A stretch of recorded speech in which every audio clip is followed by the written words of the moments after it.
ओम साईं राम, जय साईं राम। सभी भक्तों को साईं बाबा चैनल पर सहर्ष स्वागत और अभिनंदन करता हूँ।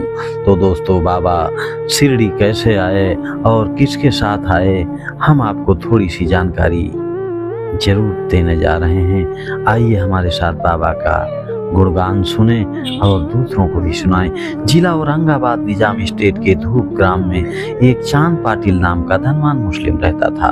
जब वे औरंगाबाद जा रहे थे तो मार्ग में उनकी घोड़ी कहीं खो गई थी। 2 माह तक उन्होंने उस घोड़ी को बहुत खोजा, लेकिन काफी परिश्रम के बावजूद भी उसका कोई पता नहीं चला। वे निराश होकर उसकी जीन को पीठ पर लटका करके औरंगाबाद को वापस लौट जाते हैं। तब लगभग 14 मील चलने के पश्चात उन्होंने एक आम का जो वृक्ष था उसके नीचे एक फकीर को देखा कि चिलम तैयार कर रहा है, और देखा कि सिर पर एक टोपी तथा कफनी और पास में एक सटका था। फकीर के बुलाने पर चांद पाटिल उनके पास जाते हैं। जीन देखते ही फकीर ने पूछा, ये जीन कैसी?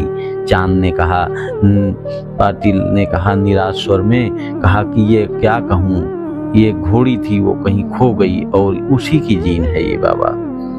फकीर ने कहा, थोड़ा नाले की ओर भी तो जाओ, जरा देखो, उधर खोजो। चांद पाटिल नाले के समीप गए तो अपनी घोड़ी को वहां चरते हुए देखकर उन्हें बहुत महान आश्चर्य हुआ। उन्होंने सोचा कि फकीर कोई सामान्य व्यक्ति नहीं लग रहा, वरन कोई उच्च कोटि का मानव दिखाई दे रहा है। घोड़ी को साथ लेकर वे जब फकीर के पास आए तो वो चिलम भरकर तैयार हो चुके थे।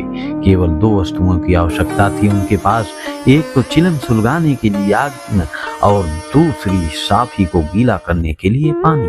फकीर ने अपना चिमटा भूमि में घुसेड़ा और ऊपर को खींचा तो उसके साथ एक प्रज्वलित अंगारा बाहर निकल पड़ा।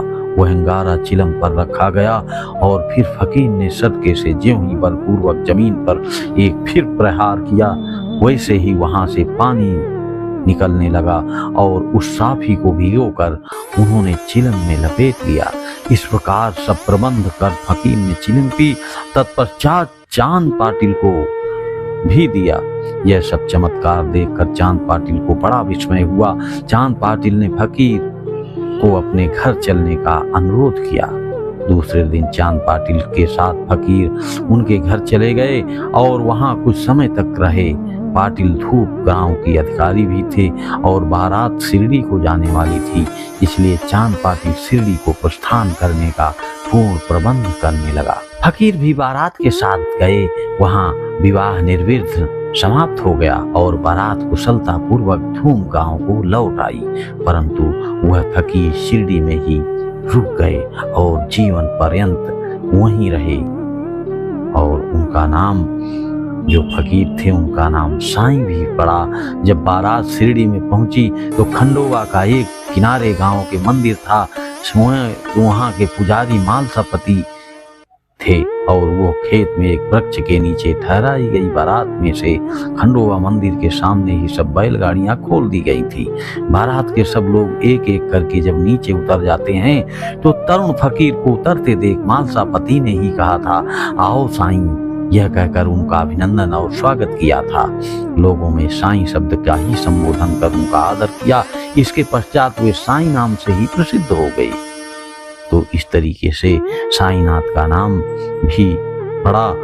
और हम आगे फिर एक कथा के साथ आते हैं। तब तक आप ये जरूर बाबा की सुने कथा। यदि आपको अच्छी लगी हो तो हमारे चैनल को सब्सक्राइब कर और ओम साईं राम लिख देना। ओम साईं राम, ओम साईं।